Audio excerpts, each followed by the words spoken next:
Hello, friends. I hope you're all having a really great day. So it's springtime, which we've talked about before. But in springtime, we can have a lot of interesting weather. In fact, the other morning when I woke up, I saw snowflakes. And then like the day before that, I was wearing shorts.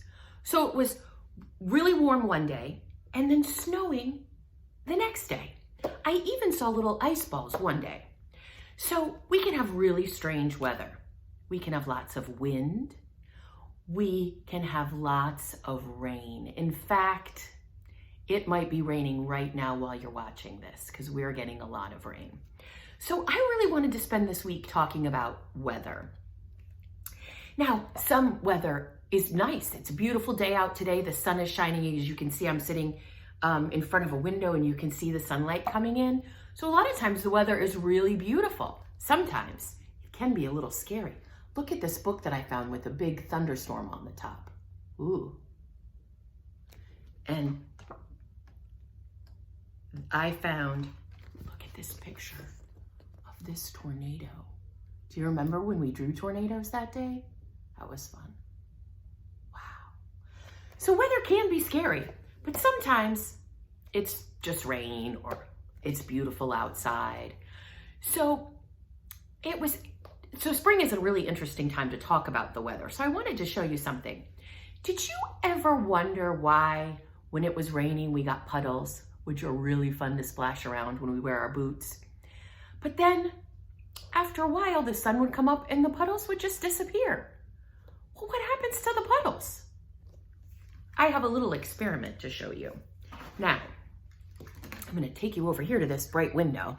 You can see how pretty it is outside. So you see this? This is just a bag. And I have the bag taped to the window.